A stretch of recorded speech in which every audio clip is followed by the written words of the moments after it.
त्वमेव लोकशङ्करं नमामि शङ्करं गुरुं नमामि शङ्करं गुरुं नमामि शङ्करं गुरुं.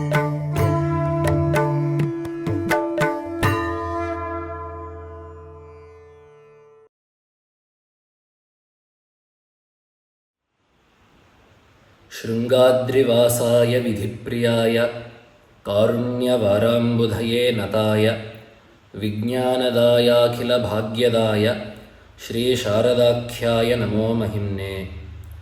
सदाशिवसमारम्भां शङ्कराचार्यमध्यमाम् अस्मदाचार्यपर्यन्तां वन्दे गुरुपरम्पराम्. Offering my Ashtanga Pranamas to the Padapadmas of the Ubhay Jagadgurus. With this episode, we shall be concluding our discussion of the Kamalajadayitashtaka, a stotra in praise of Sharadamba, composed by the 33rd Jagadguru of the Sharada Peetham, Jagadguru Shri Sachidananda Shivabhinava Narasimhabharati Mahaswami. In the last 7 shlokas, Acharya has discussed the glory of Devi, how Devi came to be in SRINGERI, what it is that constitutes a healthy spiritual life, what a dharmic life entails of, how we should be worshipping Devi, and the necessary qualities that make one an adhikari for Vedanta sadhana, the necessary qualities that qualify someone to truly attain fruition in Vedantic sadhana. In the last shloka, the shloka that we shall discuss today, the 8th shloka, the Jagadguru is telling us what the road to moksha entails of. So now that, let us say based on the last shloka, that the sadhaka has gotten for himself, has acquired for himself the sadhana chatushtaya sampatti, what is it that the path to moksha looks like after that? So the last shloka in this stotra is Sachidrupatmano me shruti manana nididhyasanaanyashu matah sampadya svantametad ruchiyuta manisham nirvikalpe samadhau tungatirangkarajadvaragraha vilasat chakra rajasanasthe vidyam shuddhancha buddhim kamalajadayite satvarandehi mahyam. The overall meaning of the shloka is as follows. Acharya is asking Devi to allow for the proper practice of Shravana, Manana, Nididhyasana. Acharya also asks that the mind be ever engaged and delighting in Nirvikalpaka Samadhi, and also says that these practices with Devi's grace should come to me, who am of the form of Sachidananda. So Sachidrupatmanaha me, my true form is that of Sachidananda, the Nirguna Chaitanya. To myself, who has such a true form, Devi should give these Shravana, Manana, Nididhyasana and Samadhi. And in the 3rd pada, Acharya then praises Devi as she who resides in the Shri Chakra in a mandira on the banks of the Tunga river. So now if we look at what these Shravana, Manana and Nididhyasana are, the goal of Vedanta is to achieve Advaita, to realize the unity between the Jiva and Brahman. Whenever we need to truly understand something, there are 3 types of obstacles that will prevent us from doing so. In Shastra, these are called Pramana Asambhavana, Prameya Asambhavana and Viparita Bhavana. These 3 defects will prevent us from truly understanding something properly. So Pramana Sambhavana is basically a lack of belief in the means of knowledge. That is a Pramana. So when the cognizer says that there is no means of knowledge that puts forth this object to me, there is no means of knowledge by which this object can be cognized, that is Pramana Asambhavana. For example, if someone says that there is a fire on a mountain somewhere far away, he cannot see it, so he will say that Pratyaksha Pramana is not helpful here. He does not trust in the words of the friend that is telling him this. So he will say Shabda Pramana also does not work in this way. Besides Anumana Pramana, he will say that there is no Pramana that proves that there is fire on that mountain, and therefore I will not believe it. Now, if you show him the proper Pramana through Anumana, if you show him and tell him that no, through Anumana you can say that there is fire there is smoke, wherever there is smoke there is fire. So if you see smoke on that mountain, it means there is fire there.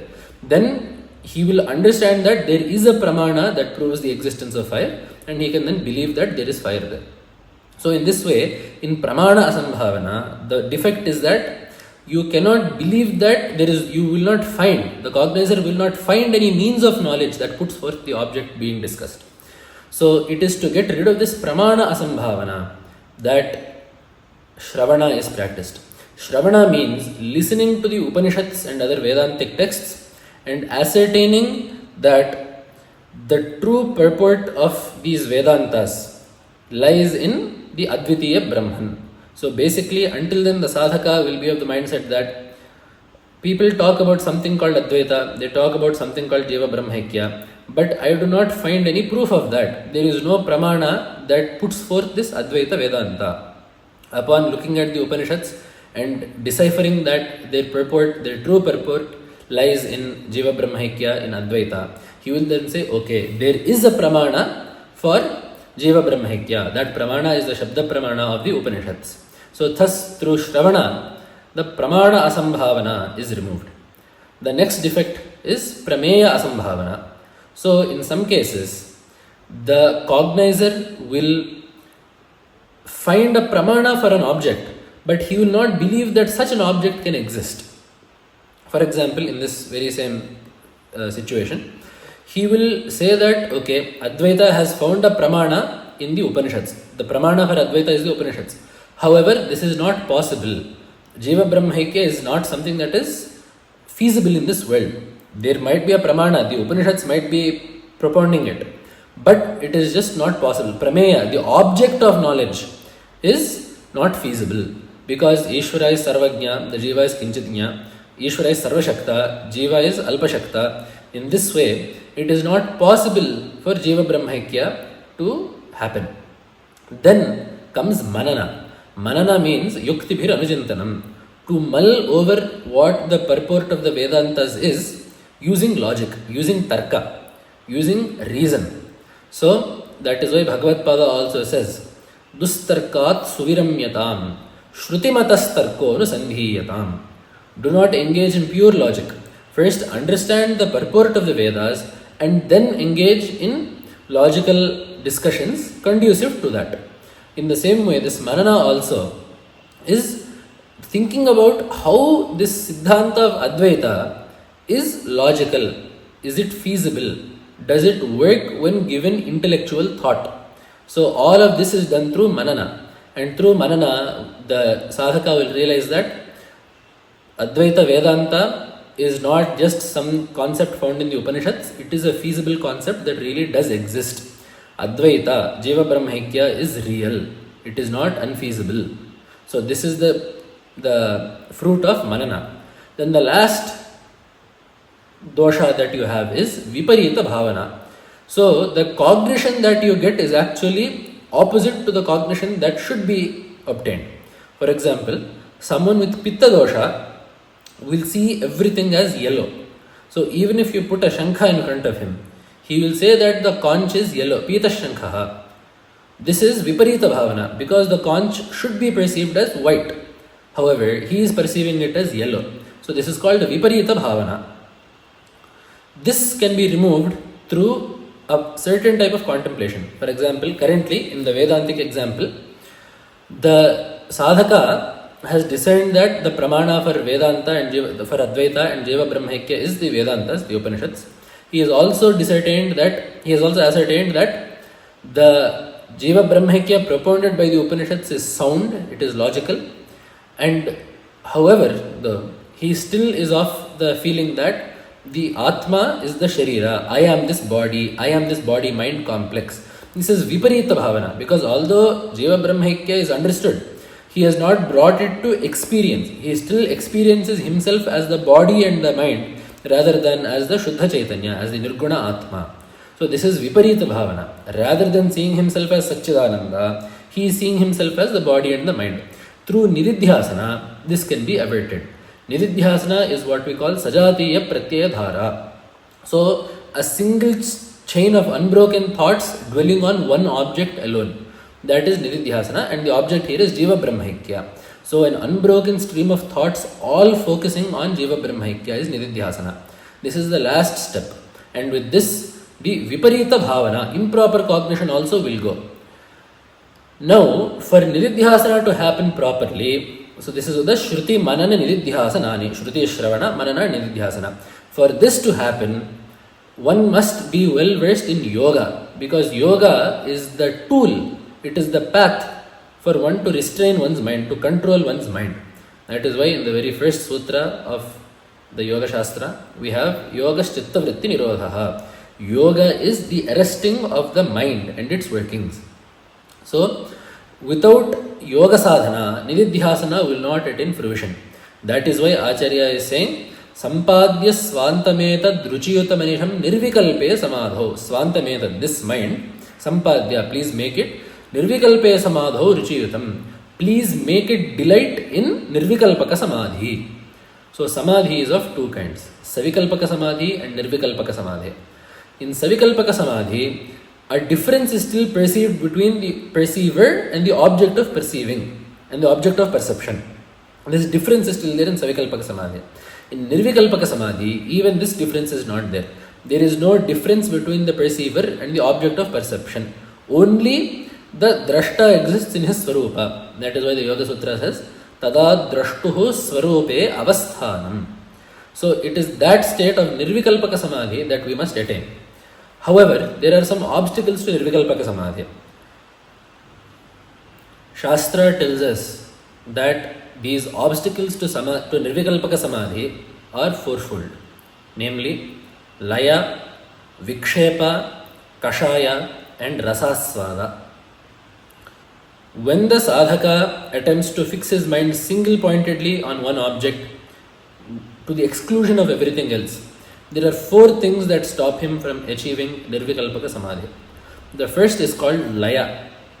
So, Laya here is referring to the concept of Pravilapa, wherein when one slips into sleep, the vritti of the mind undergoes Laya. The Manas has something called a vritti. A vritti is the form that the mind takes when dwelling upon a certain object. So, when the mind thinks about a pot, it will obtain a certain vritti. When the mind thinks about a cloth, it will obtain a certain vritti. When the mind thinks about a tree, it will take upon a certain vritti. So for each object, the mind will assume a certain form conducive to perceiving that object. This is called a vritti. When one goes into deep sleep, into sushupti, the vritti of the mind attains laya. It dissolves, because in deep sleep, in sushupti, there are no thoughts of objects. So in that span of time, there are no vrittis. So the process of the mind with a vritti going into deep sleep that does not have a vritti is called pravilapa, wherein the vritti undergoes laya. So as the sadhaka is attempting to fix his mind in one vritti and one vritti alone, then if at all he slips into sleep, that vritti will be lost. The vritti will undergo laya, and instead of being in Nirvikalpaka Samadhi, he will slip into Sushupti. So, one obstacle to Nirvikalpaka Samadhi is laya. The second is called Vikshepa. Vikshepa literally means distraction or agitation. So, when the sadhaka is trying to fix his mind on an object and arrest his mind in one vritti, he will hear some sound, he will see something, he will feel something, some sensory stimulus will come that will distract him and shake him out of the samadhi. This is called Vikshepa. The third obstacle is called Kashaya. The word Kashaya refers to Raga and Dvesha. When one has Raga or Dvesha towards the object of meditation or towards something else, it will pull the mind. The Raga and Dvesha affect the mind in such a way that it will not be fixed. Likes or dislikes are very capable of pulling the mind away from being focused. So these kashayas, if they exist in the mind or if they exist regarding the object of meditation, they too pose an obstacle to the sadhaka who is trying to attain samadhi. The last of the four is called rasasvada. So rasasvada means a liking to savikalpaka samadhi. So there is a certain peace in savikalpaka samadhi, there is a certain pleasantness of mind in savikalpaka samadhi. So if the sadhaka becomes accustomed to this savikalpaka samadhi, if he becomes used to experiencing the happiness in savikalpaka samadhi, he will not seek to move past savikalpaka samadhi and go up to the stage of nirvikalpaka samadhi. So that is what is called rasa asvada. Rasa refers to either happiness or a liking for something. So that liking towards savikalpaka samadhi will be a hindrance for the sadhaka graduating past that and attaining nirvikalpaka samadhi. So Acharya is asking Devi that these four obstacles be removed and the mind be rendered ever delightful in experiencing that pleasure in nirvikalpaka samadhi. And lastly, after asking for Shravana, Manana, Nididhyasana and Samadhi to be performed properly, Acharya, the Jagadguru, then praises Devi with one Visheshana. Tungatiranka Raja Dvaragraha Vilasat Chakra Raja Asanaste. You who are situated in the Chakra Raja, the Shri Chakra, which is situated in Varagraha, in a beautiful mandira which is situated on Tungatiranka, in the banks of the Tunga river. So by calling out to Devi in this way, Acharya is reminding us that Devi is not just the Patni of the Srishtikarta. Devi is not just the wife of the Creator, but she is the Shri Chakra Sancharini, she is the Adhishthatri of the Shri Chakra. So the Shri Chakra is actually a representation of this entire cosmos. Shri Chakram Shivayor Vapuho. This entire cosmos, which is made up of Shiva and Shakti, is represented as the Shri Chakra, which is why this Shri Chakra has 9 avaranas, it has 9 encirclements, it has 9 layers, 9 levels. The more inward you go, the closer you get to the Paramatma Tattva, and in the middle you have Devi as Tripura Sundari along with Kameshwara. That is why Tantra tells us Bindu Trikona Vasukona Dashara Yugma Manvashra Nagadala Sanyuta Shodasharam Vrittatrayancha Dharani Sadanatrayancha Shri Chakra Raja Uditah Paradevatayah. So there are 9 avaranas starting with a Bindu, the dot in the center, Trikona, a triangle around that, Vasukona, an 8-edged avarana, Dashara Yugma. In this way, there are 9 avaranas. But it is in the Bindu that Devi resides along with her consort Mahakameshwara. That is why we get in the Lalita Sahasranama also Bindu Mandala Madhyastha. So Devi, Sharada Devi, is the embodiment of that Tripura Sundari, that Shakti that performs the Srishti, Sthiti and Laya of this entire cosmos. So with namaskaras to that Devi, Acharya asks as usual, Vidyam Shuddhancha Buddhim Kamalajadayite Satvaram Dehi Mahyam. Give me Shuddha Buddhi, give me a pure mind and Shuddha Vidya, Brahma Jnana, so that I may attain the highest goal of this human life. In this way, Acharya has not just prayed to Devi in this stotra, but has actually laid out for us what a proper dharmic and spiritual life consists of. Just as a child, a newborn child, cries when it is hungry, not knowing what it truly wants. In the same way, we too abide in this samsara. We live alongside our raga and dveshas, our ragas and our dveshas, not knowing what it is that we should truly seek. When we come across a Mahatma, when we come across the Jagadgurus, when we come across Bhagavan in an alaya or a mandira, or even for that matter when we do Nitya Puja in our homes every day, we do not know what it is that is truly deserving of being asked. So in the guise of this stotra, Acharya has praised Sharadamba and at the same time laid out what it is that we should ask. So let us, as per the guidance of the Jagadguru, pray to Devi that we may attain Shuddha Buddhi and Shuddha Vidya. If we have a pure mind, we will be greatly aided in our quest for moksha, and if we obtain all the qualities that the Jagadguru has laid out in this stotra, we will not just be leading happy spiritual lives, but we will become very complete individuals as well. So thus, because Sharada Devi is a predominant devata in this Punyabhumi of Sringeri, we have discussed one stotra that is in praise of Sharadamba, composed by the Jagadgurus. In the coming episodes, we will be discussing one more stotra composed by the Jagadgurus in praise of a devata that predates Sharadamba in this kshetra, Shri Malahanikareshwara.